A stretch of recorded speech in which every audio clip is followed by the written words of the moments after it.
bem-vindos e bem-vindas a mais um Cubicast. Este que vos fala é João Brito, o seu host favorito do Cubicast. Claro, olha só, eu ainda não mudei meu fundo. Não cai nessa piadinha, tá bom? Mas eu quero te dizer, olha, o Core está chegando, tá bom? Você deve pensar, o que é o Core, João? Eu venho falando para vocês, zero vulnerabilidades, eu vou lançar o produto. O produto vai se chamar Core. Se você acessar o site que eu sempre falo aqui, getup.io/0CVE, já vai ter lá Core. Mas agora você pode acessar diretamente Core com Q de queijo, Core. É muito chique. Core.dev, tá bom? Acessa lá, conhece um pouco mais do produto e vamos tirar essas imagens do Docker Hub aí do seu Kubernetes, beleza? Chega de sofrer quando a Bitnami desativa as suas imagens. Vem pro lado colorido dessa força, tá? E vamos dar um tapa nas vulnerabilidades. Combinado? Beleza. Vamos direto ao assunto, porque hoje eu já conversei com o pessoal e você deve conhecer esse nome de outros rolês, o pessoal da Claves, e esse ano a gente está falando sobre segurança nesse podcast aqui, é o ano da segurança. Então, eu trouxe alguém mais que especial aqui, o Leonardo. Por favor, conta para o mundo quem é você e aí a gente bate um papo sobre segurança. Boa, João, obrigado aí pelo convite. Esse convite ele veio mais que especial, né? Até estava conversando aqui um pouquinho com você sobre. A gente publicou um pouco do que a gente está fazendo, evoluindo, olhando para o mercado brasileiro. E o João fez o convite ali através da própria publicação, um cara que está incentivando aí as pessoas a olharem mais para esse mundo, não só de infraestrutura, mas também de segurança. Então, parabéns aí pelo trabalho também que tem feito em cima desse tema. Bom, eu sou o Léo. Hoje eu na verdade, até estava falando com o João antes. Eu estava como CTO da Claves por aproximadamente 5 anos. Ao longo dessa jornada, e agora acabei assumindo ali a área de receita com a área de negócio e desenvolvimento, porque é aquilo, né? Um produto bem construído, ele precisa atingir o mercado. Eu sou um dos sócios aqui da companhia hoje, entrei também através de um fundo de investimento, quando a gente comprou uma participação da Embraer, então entrei uma pessoa para ajudar a empresa a dar esse salto e, poxa, fico muito feliz e que a gente realmente deu esse salto, né? Obrigado pelo convite, João. Espero que aí seja um bom papo hoje. Pô, massa. Eu que agradeço por você dar um pouquinho do seu tempo aí pra gente, para compartilhar um pouco da experiência, tá? E olha, para quem não segue a gente lá no LinkedIn, é nossa rede social favorita do momento. O Twitter morreu, que Deus o tenha. Um abraço, tio Elon Musk. Mas é isso, migramos pro LinkedIn. A gente fala de negócios lá e eu vi essa postagem, né? E segurança, Léo, me corrige, você que vive esse mundo já há mais tempo e tá imerso nele, segurança é meio preterida ainda no Brasil. Parece que não tem ninguém que fica aqui mordendo, falando tem que fazer isso, tem que resolver tal coisa. Então o pessoal continua empurrando com a barriga e deixando no backlog. É assim mesmo ou eu tô tendo essa impressão? Eu vejo assim até ao longo da jornada, eu brinco que segurança ela evoluiu, né? Ela inicia como, eu faço essa brincadeira, né? Como se fosse um time de vôlei, ou seja, levantou, bloqueou tudo, que é basicamente isso, né? Só que ao longo da jornada ela foi evoluindo e entendendo que segurança, sem falar com o negócio, você não consegue o poder necessário para poder transformar. Então, ao longo dos últimos anos, a gente notou essa evolução do tema, poxa, através ali da LGPD, o próprio trabalho remoto, João, que trouxe desafios. Sim. Como você gerencia uma pessoa fora da sua rede? Poxa, como você gerencia, como você falou, cara, como você gerencia agora, não é mais um servidor, ele é um container, ele é um Kubernetes, Então, no final das contas, essa complexidade que a tecnologia acabou drivando, ela fez com que o tema de segurança ela tomasse uma proporção melhor. O que mais diferenciou, ainda tem uma jornada, né, quando você compara com mercados europeus e americanos, nosso investimento ainda é muito baixo dentro desse tema, mas muitas das grandes companhias, elas têm exigido dos seus fornecedores o padrão pré-definido de segurança e esses fornecedores têm buscado vocês, têm buscado outras empresas. Então é uma jornada, João, 5 anos atrás era praticamente zero, sim, eu tinha que ficar falando por que isso era importante, poxa, 3 anos atrás ainda precisava, hoje o cara vem, não consigo fechar um contrato porque eu não passei no fluxo de análise de fornecedor, porque esse cliente que é gigante, ele exige segurança. E mais recente, com o ataque a toda a cadeia financeira brasileira, ataque à cadeia do Pix e tudo mais, aí esse tema ele realmente se tornou quente. Então é óbvio, né? Poxa, uma pena o que aconteceu ali dentro, mas às vezes tem alguns cenários que eles acabam só não mostrando a fragilidade que a gente tá. E essa fragilidade, ela exige com que a gente consiga trabalhar o tema com uma maior seriedade, né? Então essa evolução ela vem acontecendo e minha perspectiva daqui para frente é muito positiva quanto à relevância desse tema perante aos executivos, né? Todos entendam que de fato segurança não é um custo, ela é um habilitador de novos negócios, ela é um habilitador para que você faça o que tiver que fazer sem correr grandes riscos. Massa, total.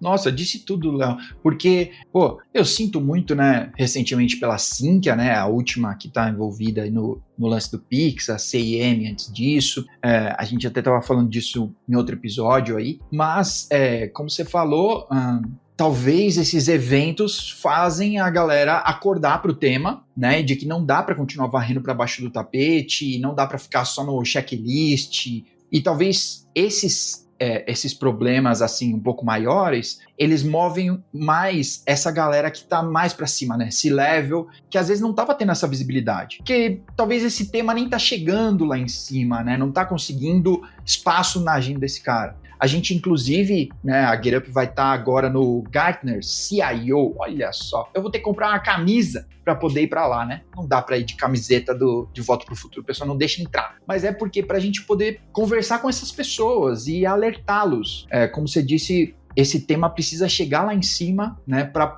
começar a descer e se tornar realidade, né? Isso daqui eu até brinco também, tava falando com o pessoal, né? Poxa, depois de 5 anos a minha avó entendeu o que eu faço, porque saiu no Jornal Nacional.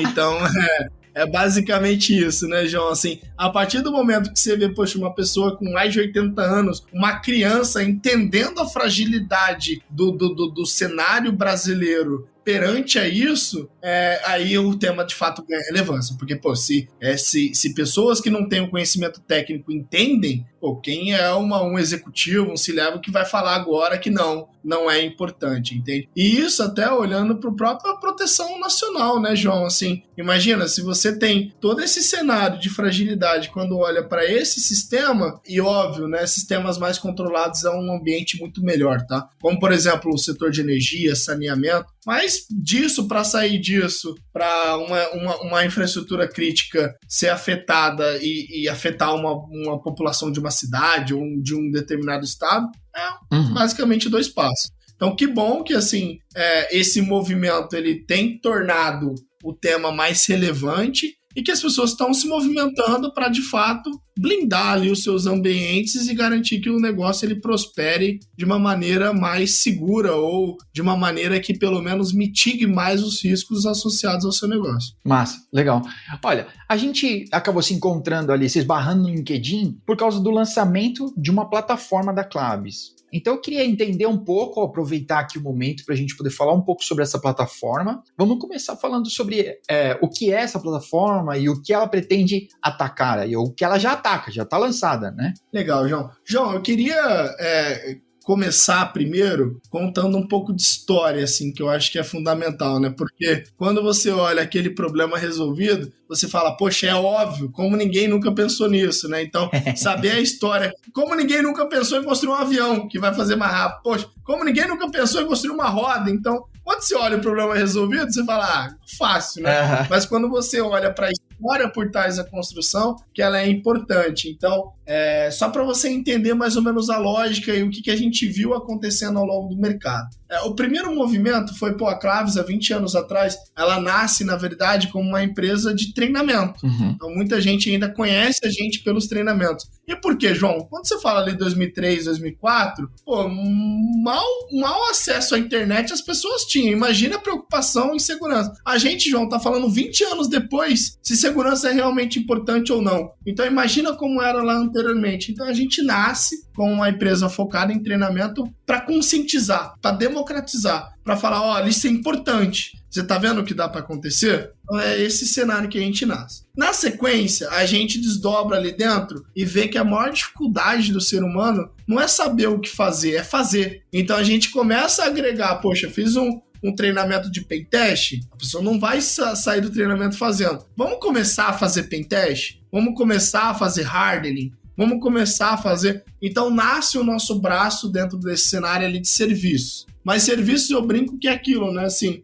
você corta o cabelo uma vez ao mês, nem sempre acaba acontecendo. Às vezes você... É óbvio que o barbeiro não, né? Porque a gente é fiel, a gente vai sempre no mesmo barbeiro.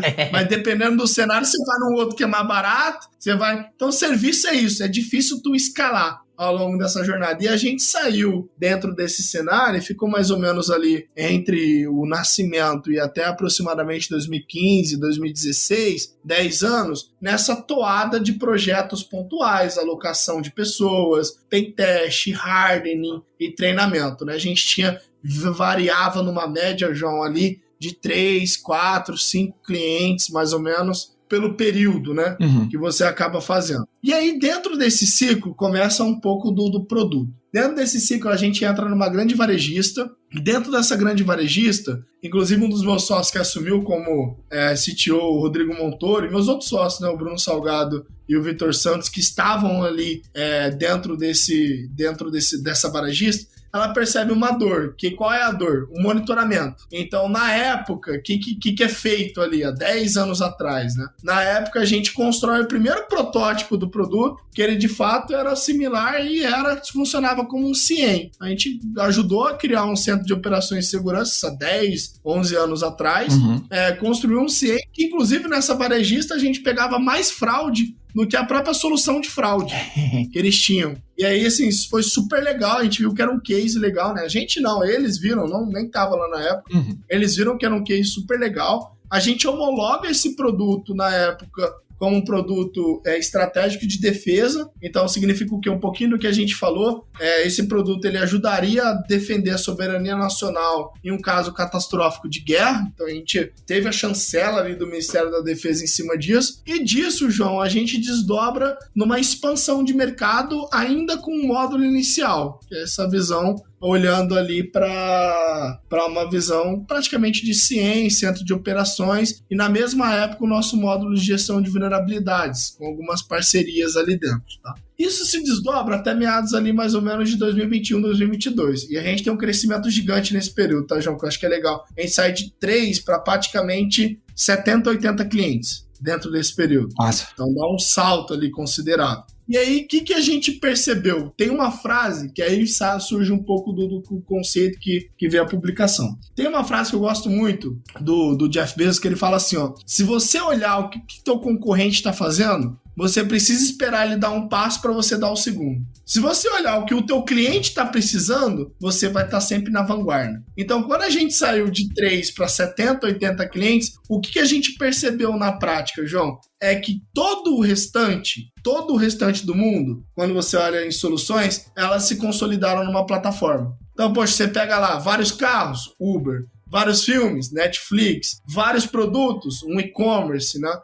Enfim, cada setor se consolidou numa visão aqui dentro de plataforma, tá? Então, o que a gente percebeu? A gente percebeu que enquanto o mundo estava se simplificando, estava deixando fácil, a segurança estava cada vez mais complexa. Você fala numa solução de cloud, você fala numa solução Firewall, você fala numa solução de Threat Intel, você fala numa solução de gestão de vulnerabilidade, você fala num CIEM, você fala num CSPM, você fala... Então, é um monte de sopa de letrinha, um monte de coisa. E no final das contas, o que o nosso cliente queria na prática? Ele queria fazer com que o teu negócio rodasse de uma maneira na qual os seus riscos estivessem controlados. Ele não quer saber de Firewall, não quer saber de Threat Intel, ele quer garantir o negócio rodando de uma maneira que ele, de fato, seja ali de uma maneira mais segura ali possível, né? Mas que, de fato, tivesse um parceiro estratégico para isso. E aí que nasce esse... E aí tem um aditivo também, João, que eu acho que é importante, que é um pouco do que eu dei de conceito, que é o cenário Brasil, né?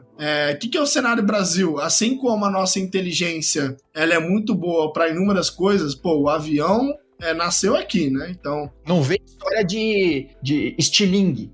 Com estilingue qualquer coisa voa. Avião é nosso. Exatamente, perfeito, excelente, essa ideia é muito boa. Gostei, vou usar na próxima. E assim, então a gente é muito bom pra isso, mas também a gente é muito bom pro mal, né? Pra fraudar, pra fazer as coisas erradas. Então, como que você pega uma solução estrangeira e bota num cenário como o Brasil e fala, meu amigo, isso aqui é um boleto. O cara não sabe o que é um boleto. Ele não sabe o que é um Pix. Ele não sabe o que é parcelar no cartão de crédito. Ele não sabe nem que a gente, 98% da população brasileira, usa o WhatsApp. O cara usa SMS nos Estados Unidos, ô João. Ele nem sabe o que é o WhatsApp. Tem cliente que não sabe nem o que é o WhatsApp. O cara usa SMS. Eu sempre morei 2 anos lá nos Estados Unidos. Então a gente entendeu essa dor de entender o cenário brasileiro, de eu quero garantir de ponta a ponta a minha segurança e eu quero um parceiro que possa me conectar com as melhores soluções, não necessariamente prover tudo. E aí, com isso, a gente conectou, e fazendo com que as áreas elas se falassem, a gente conectou numa plataforma de cibersegurança, que é o que a gente colocou, drivada ali por um módulo de inteligência artificial, que é o Otto, que entende o cenário brasileiro. Sim. Então, esse é mais ou menos o conceito, né? Nasce como academia, se desdobra como serviço, nasce o CIEM, nasce gestão de vulnerabilidades, entende que as ferramentas estrangeiras não vão entender o mercado brasileiro, entende que o cliente ele quer habilitar negócio, então a gente precisa ser um one-stop shop dele, né? Ele tem que se suprir ali com a gente, nem que o conecte com parceiros, tá, João? Por exemplo, poxa, tem um cara que usa container, tu pode ser meu parceiro. Eu falo assim, já tem um João, já está validada a solução, uma solução top, pode botar aqui no teu ambiente. Então, o cliente, ele quer isso, né? É o que a gente percebeu. E aí, ao longo dessa jornada, a gente saiu, dos 70 para agora quase 300 aí, marcas construídas ao longo da jornada. Então, João, ele não saiu do nada, né? Foi olhando, estando muito próximo, falando com gente, ouvindo outras pessoas e entendendo a dor que é tropicalizar as coisas para a América Latina, que é um desafio aí muito grande. Sim, que da hora. Eu gostei muito, eu tive numa semana de plataforma do C6, não sei se era semana de plataforma, era semana de alguma coisa. Eles estavam contando como eles faziam as coisas. E eu fui no dia de segurança e teve uma pergunta muito legal. Eu não lembro o nome do CTO deles. Um abraço para ele. Sei lá como é que é seu nome, cara. Mas perguntaram para ele, né, que porque tudo é IA agora, né? No bom e no mau sentido. E a pergunta era, como que vocês estão se preparando para lidar com o uso de IA para ser atacado, né? Vocês são um banco, todo mundo quer roubar o que vocês têm, né? Vocês têm o que todo mundo quer. E aí, eu gostei muito da resposta, foi sagaz. Ele falou, olha, IA nada mais é do que uma ferramenta, como qualquer outra. Do mesmo jeito que os caras estão usando para atacar, a gente está usando para se defender. Então, vamos todos usar a ferramenta, tá todo mundo jogando o mesmo jogo aí. E eu gostei muito que lá no post você já falava do Otto, e eu queria perguntar um pouco sobre isso, né? Porque tropicalizar as coisas é uma treta, principalmente no que só existe aqui. Eu não sei, existe uma lenda, né? Não sei até onde isso é verdade, mas que muita coisa de hardening, vou chamar assim, né? Do sistema bancário é exportado, né? A gente cria aqui, porque em todos os outros lugares do planeta, ninguém conhece chupa-cabra fora daqui do Brasil. Aqui no Brasil, a gente fala, as coisas de chupa-cabra de terminal de sacar dinheiro, ninguém mais saca dinheiro agora, né? Pix, mas ainda existe. E se a gente perguntar, a média dos brasileiros sabe o que é. Mas lá fora os caras não sabem, né? Ninguém clona cartão na rua, né? E a gente é pró nisso aqui. Então, como foi essa jornada assim de vocês, de poder tropicalizar o Otto para ele estar à frente, né? Tropicalizar, mas no sentido de segurança tem que dar passos à frente, né? Como foi essa parte assim? Perfeito. Até um complemento aí, eu tive também recentemente em alguns lugares e eu acredito que quem tenha respondido essa pergunta aí deve ter sido o CISO, que é o José Luiz Santana, muito provável. Deve ser. Lá do C6. Se não, foi o Nelson, que é hoje lá o CTO, né? O pessoal faz um trabalho super legal lá também. Galera muito boa lá de segurança. E aí, João, um pouco do que você falou, assim, esse processo, ele foi um processo muito natural. Por que eu digo natural? Como eu comentei, ao longo da jornada, a gente foi se destravando e se desdobrando como uma plataforma de segurança. Quando você é uma plataforma de segurança, que você gerencia vulnerabilidade, gerencia a superfície de ataque, você gerencia a parte de análise de threat intel, de segurança em cloud, de SOC. Eu processo hoje quase 1 trilhão de dados. 1 trilhão, tá? De informações ano, né? É muita informação, assim, muita informação que passa pela gente. Então, o que a gente viu? O que nada mais é a inteligência artificial? Do que uma maçaroca de dado que você olha e fala assim, olha, tenho muita informação aqui. Tenho, casos de incidentes reais que eu trabalhei. Eu tenho milhares de vulnerabilidades que eu tô olhando. Eu tenho vários incidentes que eu coloquei. Vamos treinar um modelo que, em cima dessa massa de dados de 10 anos, ele possa entender e definir padrões de que um determinado ataque ou de algo acontecendo, ele está se desdobrando. Então, quando você entende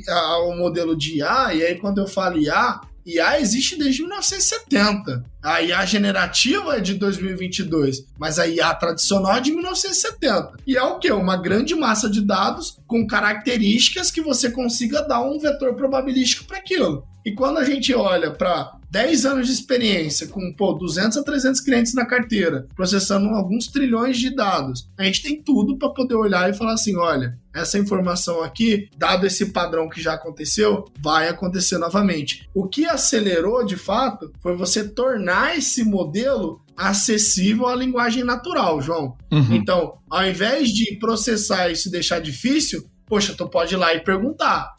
Tem algum banco de dados exposto? O que eu faço para melhorar meu score de segurança? Que é um pouco do que a gente coloca. Então, todas essas perguntas, que foi o que a gente definiu ali como Otto, ele é o que a gente definiu como generativo. Mas o modelo de inteligência artificial, ele foi muito natural quando a gente viu que tinha muito dado na mão para poder trabalhar melhor essa inteligência, né? Ele foi algo naturalmente visto e até um pouco antes do boom da IA generativa, né? A gente já vinha trabalhando nesse projeto, João. Legal. E você consegue também, não sei quanto que isso é verdade, se vocês trouxeram para o Otto as checagens de boas práticas, né? Eu tô perguntando isso porque desse lado aqui de infra, de DevOps, né? A gente tem muito isso, né? As melhores práticas, né? Na AWS, Well Architect e por aí vai. E aí a gente traz isso, né? Tipo, é o mesmo que você perguntasse para um sênior, né? Você entrega um projeto e tipo, o que eu fiz de errado aqui? Né? Ele vai corrigir sua prova ali, porque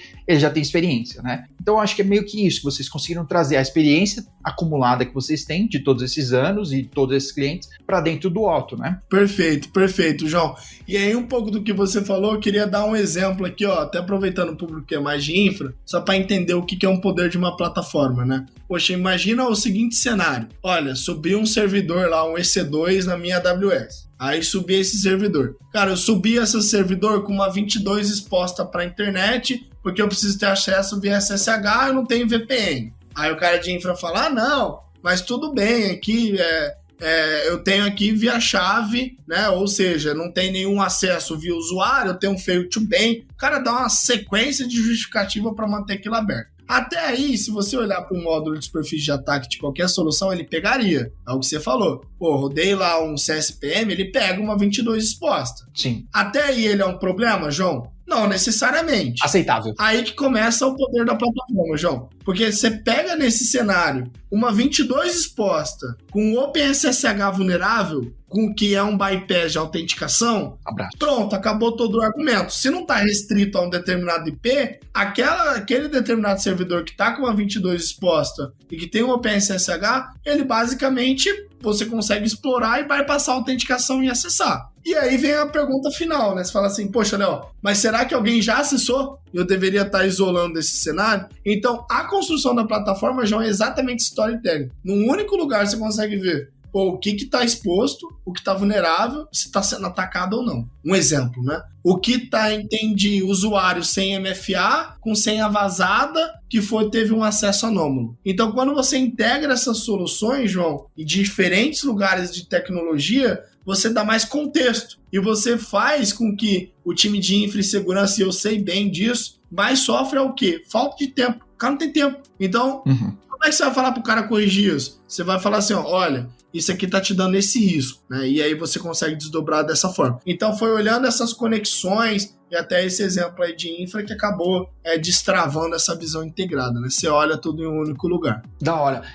Eu gostei disso, eu tô entrando ainda nesse meio de segurança, eu não sei quase nada, né? Mas eu gosto muito desse conceito de vetor, né, de ataque, porque vetor de ataque. Pô, vulnerabilidade dá pra pegar com pá. Todo dia, meu chefe até tem postado no LinkedIn a média por dia, todo mês ele tem postado, então a última que saiu aí era 128 CVEs novas por dia. Pelo menos. No último mês. Malandro, 128 por dia não dá pra resolver em 30 dias no seu ambiente.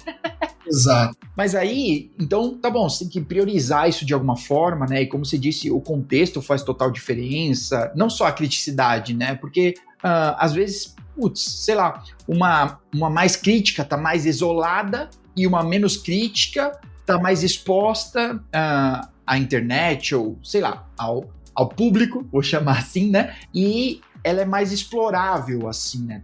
Tá mais fácil de ser explorada. Como que você consegue expor isso, né, na plataforma ali, para a turma, para ter uma visibilidade assim? Você até citou, né, como eu melhoro o meu score de segurança. Então, como que eu melhoro o meu ambiente, né? Poxa, eu estava em 6 no trimestre passado, né? Eu passei para, sei lá, 7 nesse trimestre. Meu objetivo é fechar o ano com 8, sei lá, mais ou menos. João, você falou tudo, assim, porque no final, quando você trata em segurança, você fala de camadas. Então, assim, e você fala também de uma palavra que você comentou muito bem, que é contexto. Então, por exemplo, né, imagina que você tenha um ativo que ele, tá end of life, extremamente vulnerável, só que ele tá muito isolado na rede. Você precisa de uma VPN com duplo fator de autenticação, ou você só acessa via ferramenta de PAN. É um cara que tem acesso. É crítico? É crítico, mas é muito difícil. Então, você tem que ter o impacto versus a probabilidade. O impacto é alto. Só que qual é a probabilidade? A probabilidade disso acontecer é baixa. Então, como que a gente trabalha esse tema, João? A gente trabalha esse tema muito integrado com essa visão de superfície de ataque. Então, por exemplo, com o teu domínio, com os teus IPs, eu consigo ver tudo que está exposto para a internet, que o cara acessaria de uma maneira muito mais fácil daquele determinado cenário. Isso já me dá um primeiro panorama. Se ele tem um touchpoint ali dentro, qualquer coisa que tiver vulnerável, acessível por aquela porta, ele pode, de fato, sofrer um determinado ataque. Então, assim, não ter muita coisa exposta já ajuda nesse primeiro score. O segundo ponto olhando para esse cenário, é a própria criticidade, que é o padrão ali CVSS, qual é a criticidade daquela determinada vulnerabilidade, que vai ter alguns vetores de impacto dentro daquele determinado ambiente. A gente acrescenta isso a alguns outros fatores, tá, João? O primeiro fator é um fator do EPSS, que é a probabilidade daquele ataque acontecer nos próximos 30 dias, que é um vetor probabilístico olhando o que está acontecendo no mercado. Então, poxa, tem muita gente falando. Hoje eu não tenho mais o dado do Twitter, porque, como você falou, né, o tio Elon Musk aí tirou isso. Mas olha, estão falando muito nisso em grupo de Telegram, de WhatsApp, a gente coleta essas informações de inteligência. Poxa, quais são os vetores? A probabilidade aqui dentro tem exploit, não tem exploit? Tem exploit público no ExploitDB, no MetaExploit? Pô, legal. Então, junta esses dados, dá um vetor, de 0 a 100, a probabilidade nos próximos 30 dias é X. Aí tu acrescenta essa vulnerabilidade. Aí, além disso, também tu acrescenta uma visão que ela é fundamental, que é essa visão de ataque do que foi realmente comprometido no globo. Então, se você tem algo exposto, crítico, com alta probabilidade de ataque, com gente já explorando isso no mercado, teu risco está muito alto. E aí, ao topo disso, João, você tem que dar o contexto de negócio. Por exemplo, poxa, eu tenho um servidor aqui, mega exposto, vulnerável e tudo mais. Mas se alguém acessar, pouco me importa, porque isso não vai para lugar nenhum, o cara fica ali, bota um payload ali dentro e pronto. Então, no topo disso, você precisa fazer, que é o que a gente coloca, é dar o contexto do ativo. Esse ativo, ele é crítico para a companhia? Ele é uma joia da coroa? Ou ele é alguém que tem acesso à joia da coroa? E aí, tudo isso, João, ele vai balizar e a tua taxa de correção, né? O quanto rápido você está corrigindo. Tudo isso ele vai balizar o teu score. Se ele tá baixo, se ele tá alto, o que você pode fazer para melhorar e por aí vai. Boa. Eu gostei muito disso, e a gente até estava falando aqui do lance do Pix, né, dos ataques recentes, né, que eu acho que aparecer no Fantástico é uma coisa, eu acho até meio bizarro às vezes, até, né, porque é uma coisa meio, cara, isso tá tão longe do conhecimento popular, precisa de tantas camadas, né, eu conheço infinitas pessoas. Na roda de amigos, eu não tenho outro amigo que saiba o que é Kubernetes. Perfeito. Né? No máximo é tipo, o que você faz? Olha, para o site funcionar, você sabe que precisa de um computador atrás? Então, eu cuido daquela parte. Eu não cuido da parte que você vê. É isso, no máximo, né? Mas, aí por que eu tô falando isso? Porque me parece estranho quando a gente ouve a notícia, se a gente lê, por exemplo, num portal de CISO, né, de CVS e tudo, num portal de tecnologia, de segurança, né, se a gente lê essa história, é uma narrativa completamente diferente da notícia que sai no G1. No G1 aparece que o cara arrumou a senha por 5 conto lá para os caras, e aí R$1 bilhão desapareceram no Pix. E parece para as pessoas, quando você lê isso, que tipo, tá vendo? Olha, não foi uma vulnerabilidade. É sempre uma pessoa, é o insider, e aí, tipo, o cara arrumou uma senha, e aí, do terminal desse cara, com a senha desse cara, movimentaram R$1 bilhão. Não é assim que aconteceu, né? Esse cara é uma parte na cadeia aí desse ataque, né, para que esse dinheiro possa desaparecer. E que, inclusive, para desaparecer ainda tem outro rolê completo, né? Que não é assim, né? Transferiu para um lugar, não é igual o Ethan Hunt, né? Que vai sumir com a mala de dinheiro e ninguém acha mais. Não é assim, né? O dinheiro é rastreável, principalmente dinheiro digital, né? Então eu queria saber isso com você, né? Quão bizarro é isso? Eu sei que eu tô me desviando aqui, depois eu volto. E às vezes eu vejo pessoas técnicas, né, do nosso meio que também têm essa percepção de que, não, as vulnerabilidades não são tão importantes assim, né? Porque vaza uma senha de alguém e pronto. Não é exatamente assim, né?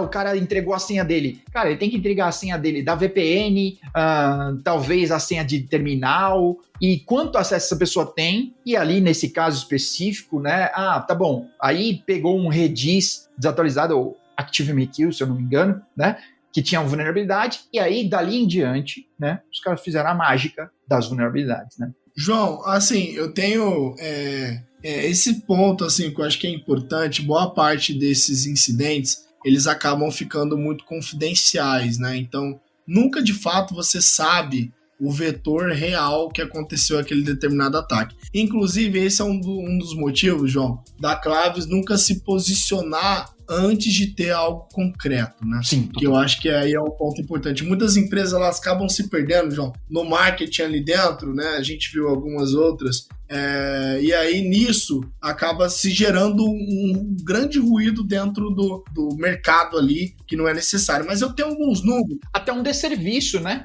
Exato. E aí, no final, é um desserviço fazer isso, né? Mas, João, eu tenho alguns números que eu gosto muito, assim, de passar, porque ele não necessariamente ele decorreu de um incidente, mas ele foi o vetor de ataque. Então, assim, esse número ele varia muito de reporte para reporte. Um dos que eu gosto mais é da Verizon, que fala um pouco sobre isso. E, assim, quando a gente fala para vetor de ataque, João, existem vários. O primeiro deles que a gente tem é o vetor de phishing, que é em torno de 30%. E quando fala assim phishing, não está falando somente do problema do usuário. Porque quando eu estou falando em phishing, eu estou falando, poxa, eu posso usar um domínio parecido do teu e mandar uma campanha. Pô, eu posso, se passar pelo teu domínio, se teu MX não está bem configurado ali, o SPF, e no final das contas alguém cair que seja ali da maneira adequada. Então, esse é um aqui vetor forte. O segundo vetor, que costuma ser maior, ele é o vetor de vazamento de credenciais, em torno de 24% a 25% das credenciais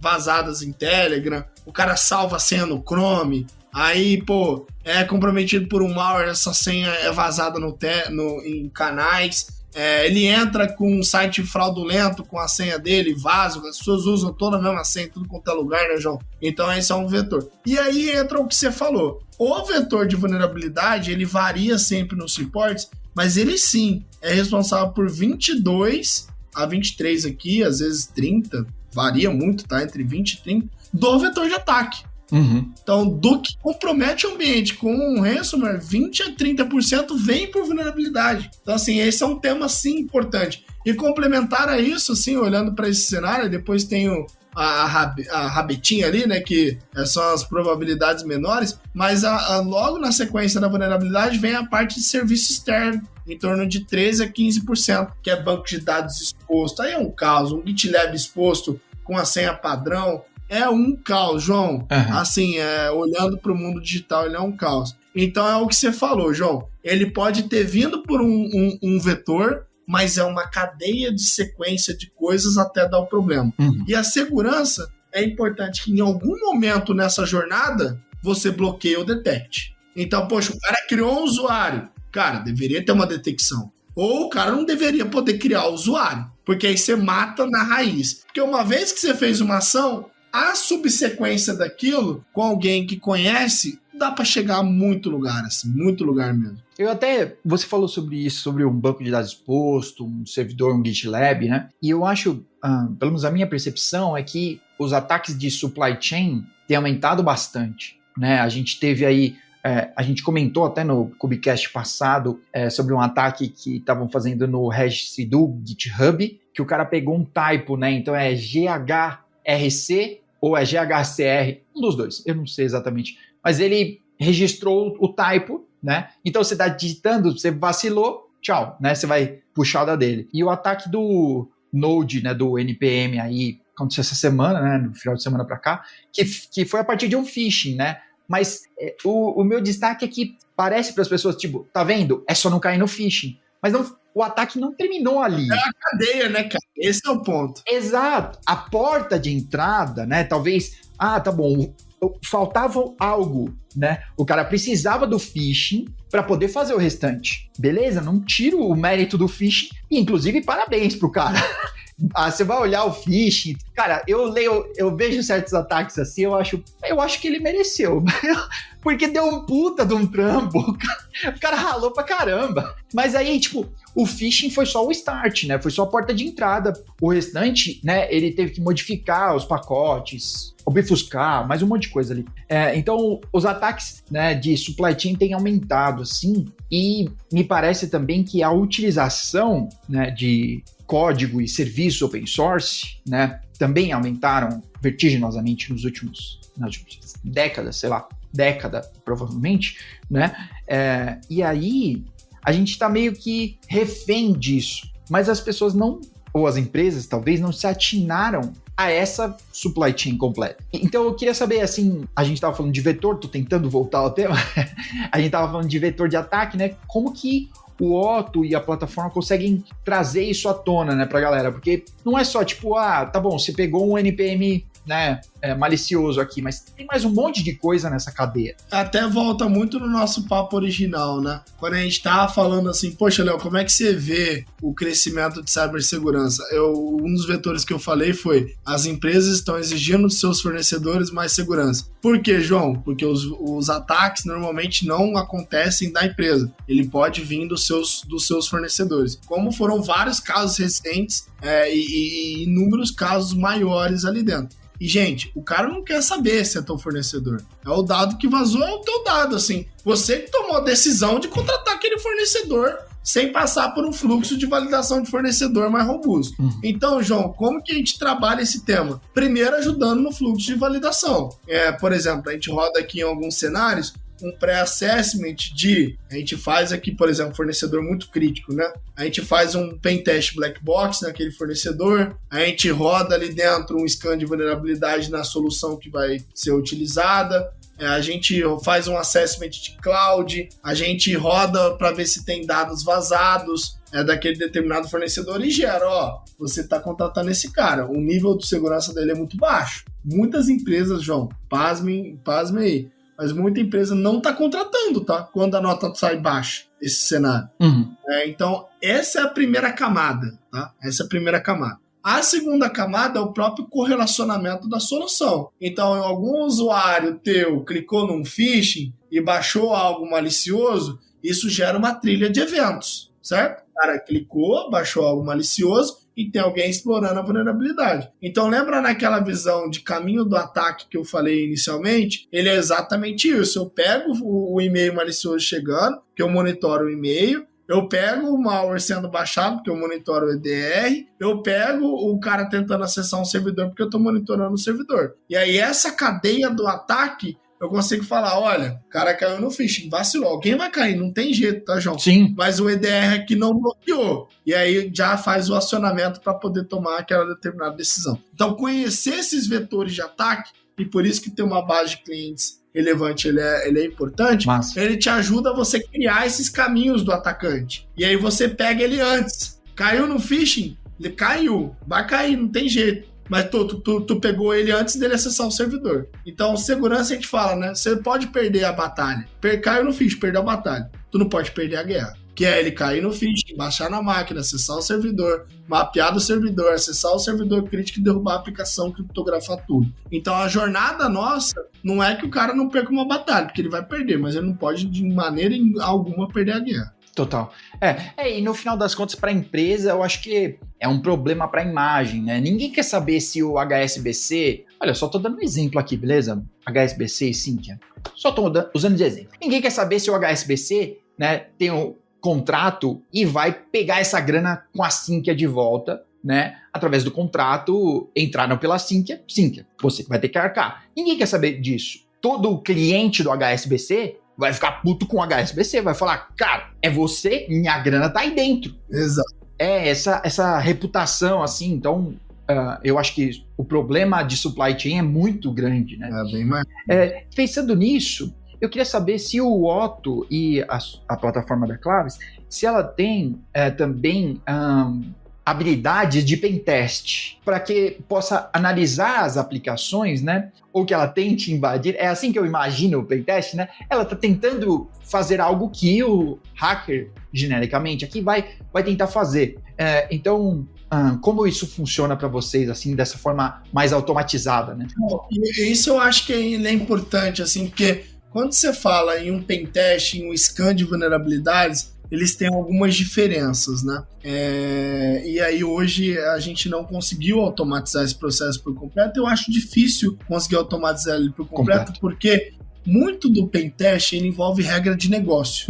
Então, assim, você tem que entender como o negócio daquele determinado cenário funciona, aquela determinada aplicação, porque quando você olha para os erros estão no design. O negócio deveria acontecer de um jeito, ele acontece de outro, né? Um usuário não deveria escalar privilégio e ele escala.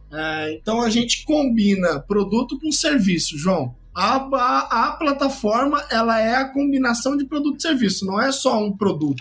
Entendi. Ele é o combo dos dois. Então, por exemplo, eu fiz o scan de vulnerabilidades, eu reporto as vulnerabilidades. Meu time de serviços, ele fez o pentest, e óbvio, com o uso de ferramentas adicionais que ele coloca, ele pega esse resultado e imputa na plataforma. E aí eu tenho o resultado daquele determinado pentest sendo imputado dentro da plataforma. Mas eu tenho alguma ação ali que ele acaba sendo uma ação humana até para entendimento das regras de negócio e aplicação. Pode ser que no futuro a inteligência artificial supere isso. Hoje, como funciona, eu acho mais difícil. Então a gente trabalha com esse tema muito ainda orientado ao serviço, só que sempre referenciando e imputando os dados ali na plataforma. Legal.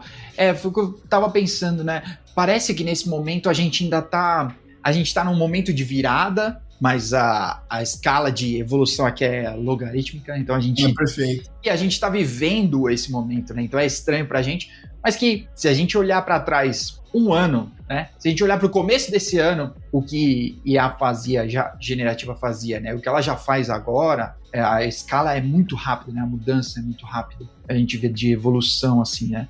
também acredito que a gente consiga prever mais coisas ou imputar mais do negócio. Ou pelo menos automatizar parte do fluxo, né, João? Assim, não precisa ser 100%, mas uma parte deles. Mas é o que você falou, assim, ele depende muito do contexto que você dá, como você trata aquele tema, se você de fato consegue desdobrar, imputar regras de negócio e pedir para a ferramenta poder bypassar, né? Hoje, olhando para o cenário atual de maturidade desse tema, eu prefiro pecar pelo excesso e de fato ter alguém ali, um time de serviço atuando no que a gente já faz há 20 anos, então já tem um pool de testes para ser realizado. Poxa, pode ser, e isso eu acho que é extremamente disruptivo, que nos próximos 3, 4, 5 anos isso evolua numa proporção que eu não espero isso num curto prazo, né?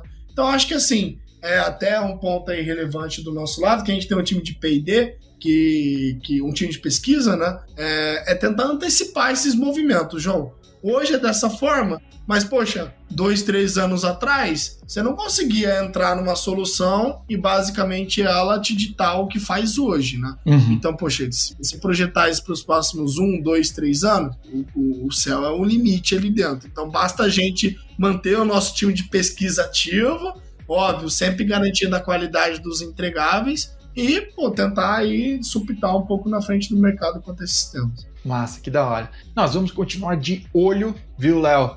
Tenho certeza que tem muito a aparecer aí de coisa nova. Eu queria saber se você tem uma dica aí para a turma.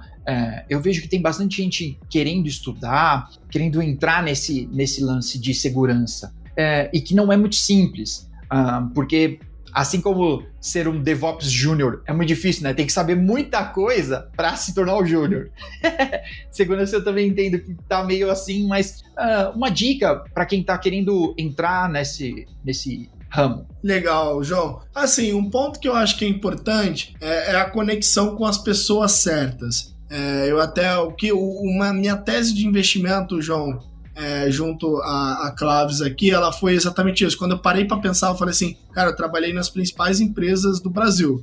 Já fiz projeto em grandes bancos, em grandes cervejarias e, basicamente, minha rede de relacionamento tinha 0 pessoas que eu conhecia de cyber. Então eu falei assim, se eu conheço 0 pessoas, eu conheço muita gente de tecnologia, né? Conheço, eu digo, é amigo, é próximo. Não o que sabe que existe. Saber que existe, a gente sabe. Mas não o que você conhece. Eu falei, cara, esse daqui é um mercado gigantesco. E aí, quando você se conecta, João, o que a gente vê é aquilo. Se você tenta seguir uma trilha tradicional, e aí eu super indico aí, a própria Academia Claves, tem inúmeros outros cursos de hacking na internet que são super legais aí. Tomem cuidado só com aqueles de 0 a 1 milhão em 3 dias, né? Isso, pelo amor de Deus, fujam disso. Mas tirando isso daí, tem várias trilhas. Mas mais importante do que isso, João, é conectar com gente que vive isso, respira isso 24/7. Quando eu vim para Claves, eu comecei a respirar 24/7 isso, a tua curva de aprendizado é bizarra, assim. Então, o que eu daria de dica para quem quer entrar, depois segue no LinkedIn, também eu conheci recente, já existe há muito tempo, mas tem um evento que chama Sampasec, que é um evento que acontece em São Paulo, quem é do Rio chama Conecta 21, aí segue lá normalmente é na terceira semana do mês, aí junta lá num determinado bar, muita gente de SEC de todas as empresas do Brasil, inclusive lá o próprio C6 está lá e várias outras empresas, a galera se reúne lá, e lá você vai se conectar com muita gente. E se conectando com muita gente, você vai cortar caminho. Então, o melhor caminho para você entrar nesse cenário é a conexão, né? O ser humano, ele é o que é porque ele se relaciona. Então, não deixem de fazer isso. Acho que é importante, um caminho super legal. João, queria agradecer novamente aí o convite. Espero que o bate-papo tenha sido... Passou que eu nem vi aqui, já quase 1 hora. Espero que quem esteja do outro lado tenha ficado até aqui, que curta aí essa jornada e que, proteja melhor aí seus negócios, garantindo que as coisas andem de uma maneira que o risco seja controlado. Com certeza, muito massa. Olha, o primeiro contato LinkedIn que vocês estão assistindo tem que adicionar é o do Léo, ele tá aqui, eu deixei nos comentários, fiquem tranquilos. Clica aí, adiciona, manda uma mensagenzinha, vim aqui pelo Cubicast. Ele vai ficar feliz, ele vai me dizer assim, meu LinkedIn tá bombando de gente que vê do Cubicast. Aí eu vou ficar mais feliz. Muito bom. Ó, a minha deixa aqui é o sócio e head de segurança do C6 se chama José Luiz Santana. Foi ele que deu aquela resposta lá que eu citei aqui. No meio do caminho eu procurei, tá bom? Outra coisa que eu fiquei devendo, o Cubicast, que eu já entrevistei o Rodrigo Montoro, que também é da Claves. A gente conversou no Cubicast 125, galera, 60 Cubicast atrás. Meu Deus, eu não fazia toda semana, então é de 2023, metade de 2023. Mas a gente tá falando sobre segurança em AWS, não mudou tanta coisa. Para de comitar a sua AWS Key lá no GitHub, tá bom? Principal dica. Tá? E a minha dica que fica aí para vocês relaxarem é, além do Sampasec, que o Leonardo trouxe aí, eu vou pôr o link aqui também da turma, um filmezinho que tá ainda no cinema, tá bom? Se chama A Vida de Chuck. É com o lindo do Tom Hiddleston, o Locke, Eterno Locke. Olha, mas é um filme gostoso de assistir com a família, ou com o casal, etc. É um filme da hora, tá? Que faz você dar uma repensada aí sobre o seu tempo, o que você está fazendo com o seu tempo, se passar tanto tempo na frente do computador é a sua melhor escolha. Bom, você sai do filme meio reflexivo, assim, tá? Acho que sempre vale a pena a gente refletir. Beleza? Quero aproveitar que o Léo já deu esse destaque. Galera, obrigado para quem fica até aqui. Geração TikTok que saiu lá com 15 minutos, ou que tá ouvindo em episódios. Ouve em episódios. Escutei 15 minutos. Escuta outra coisa. Escuta os próximos 15. Fica aí, tá bom? Sempre tem mais coisa para vocês aprenderem. Eu agradeço muito. Léo, se quiser deixar um recado aí pra turma, últimas palavras desse episódio, esse é o momento. Galera, assim, acho que o mais importante de deixar, assim, de visibilidade é que você... É uma ilusão você achar que tá 100% seguro, né? Isso não existe, assim. O que existe é você estar, de fato, mitigando o risco certo para garantir que o teu negócio continue acelerando da maneira correta. Então, pare de tentar falar aí coisas que as pessoas não estão entendendo e tente ajudar a trabalhar em conjunto, né? Não seja um bloqueador, seja um habilitador, porque assim você ganha uma relevância perante a empresa, você faz as coisas acontecerem e você garante que as coisas andem da maneira adequada. Então, mantenham-se aí atentos sempre e, não vamos perder essa guerra nunca. Isso aí, boa. Muito massa, Léo. Obrigado mais uma vez, obrigado pelo seu tempo. Eu sei que é escasso, obrigado por vir compartilhar com a gente um pouco da experiência. Pessoal, segue a Claves, quiser estudar, estuda na Claves. Quem estiver procurando uma vaguinha, eu sei que também tem sempre uma vaguinha ali, eles estão explodindo de cliente, então vai ter mais vaga pela frente também. Beleza? Fiquem ligados para os próximos episódios. A gente se vê. Tchau!